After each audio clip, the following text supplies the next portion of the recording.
Assalamualaikum warahmatullahi wabarakatuh dan salam sejahtera bersama dengan saya, Cikgu Atika binti Adnan. Hari ini kita akan mempelajari unit 18 Mesra'i Alam Gunakan Air secara berhemat. Pada akhir pembelajaran, murid-murid akan dapat mempersembahkan petikan bukan sastera dengan gaya yang menarik. Mari kita lihat buku teks Bahasa Melayu tahun 2, jilid 2, halaman 36. Mari kita baca syarahan itu bersama-sama. Yang saya hormati guru besar Sekolah Kebangsaan Taman Rasa Indah, guru-guru dan hadirin sekalian. Tajuk syarahan saya pada hari ini ialah gunakan air secara berhemat. Hadirin sekalian, kita perlu menggunakan air secara cermat. Jika tidak, sumber air akan semakin kurang. Kekurangan air akan menyebabkan suhu atau cuaca menjadi panas. Terdapat beberapa cara untuk menjimatkan penggunaan air. Pertama, kurangkan masa mandi. Banyak air akan terbuang sekiranya kita mandi lama-lama. Kedua, letakkan baldi berhampiran dengan pancuran ketika kita mandi. Air yang ditadah boleh digunakan untuk membersihkan tandas atau menyiram pokok bunga. Ketiga, elakkan membuka bilik dan membiarkan air mengalir berterusan ketika membasuh muka atau menggosok gigi. Sebaliknya, gunakanlah air yang ditadah di dalam bekas. Kesimpulannya, gunakanlah air secara berhemat. Penggunaan air yang berhemat akan mengelakkan pembaziran. Sekian, terima kasih. Begitulah cara pembacaan petikan syarahan. Sekarang kita beralih pula ke buku latihan Bahasa Melayu tahun 2, jilid 2, halaman 38 dan 39. Tajuknya, kurangkan penggunaan kertas. Baik, di sini, Sekolah Rizan menjalankan kempen kurangkan penggunaan kertas. Rizan menemu bual ayahnya tentang kempen itu. Mari kita baca bersama-sama. Ayah, mengapakah kita perlu mengurangkan penggunaan kertas? Kertas diperbuat daripada kayu, Rizan. Oleh itu, banyak pokok perlu ditebang untuk menghasilkan kertas. Akibatnya, udara di keliling kita akan menjadi panas. Oh, begitu. Jadi, bagaimanakah kita dapat mengurangkan penggunaan kertas, Ayah? Banyak caranya, Rizan. Sebagai contoh, Ayah membayar bil elektrik, air, dan lain-lain melalui internet.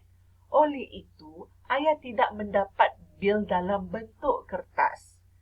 Ibu pula menggantikan penggunaan kertas tisu dengan sapu tangan.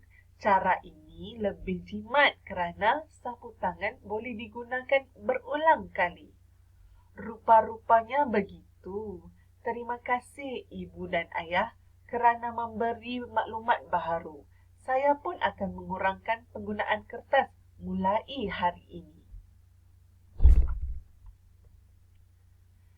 Baik, sekarang anak-anak, mari kita lihat tugasan yang diberikan di dalam buku latihan tersebut.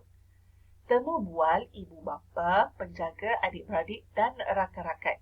Memandangkan sekarang musim pandemik COVID-19, maka kita ubahkan sedikit aktiviti tersebut. Jadi, apa yang adik-adik boleh buat adalah temu bual ibu bapa berbanding betul. Kalau berdasarkan buku tersebut, dia suruh untuk temu bual guru dan rakan-rakan. Kali ini kita buat temu bual ibu bapa, penjaga adik-beradik dan rakan-rakan yang berada berdekatan. Kemudian lengkapkan jadual tersebut. Jadi, apakah yang perlu kita lengkapkan? Cara ibu bapa, penjaga adik-beradik dan rakan-rakan saya mengurangkan penggunaan kertas. Bagaimana boleh kita kurangkan penggunaan kertas ini? Baik, saya bagi contoh yang pertama. Pertama, contohnya Cikgu Atika, iaitu saya. Cikgu Atika menggunakan belakang kertas terpakai untuk menulis nota. Contohnya, ada kertas-kertas yang kita tersalah print, kita tersalah cetak. Jadi, jangan terus buang. Kertas-kertas tersebut boleh dipotong dalam saiz yang kecil untuk digunakan semula bagi menulis nota-nota. Yang kedua, contohnya rakan anda, Azlan, sambung menggunakan buku tulis Bahasa Melayu tahun 1 untuk melakukan latihan Bahasa Melayu tahun 2 kerana masih banyak halaman yang belum digunakan. Ini adalah contoh adik-adik yang menyita semula ataupun menggunakan kertas dalam keadaan yang minima ataupun dikurangkan penggunaan kertas sebaik yang mungkin berbanding kalau ada setengah buku tulis Bahasa Melayu ini tahun 1 tak habis lagi tapi terus dibuang begitu sahaja. Ianya adalah satu pembaziran.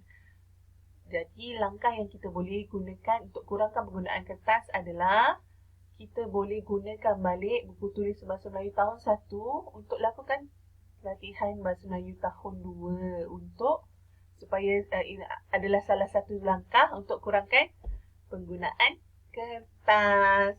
Okey, untuk bahagian yang ketiga, 4 dan 5, adik-adik boleh lengkapkan dengan bertanya kepada ibu bapa, penjaga adik-beradik ataupun rakan-rakan adik-adik.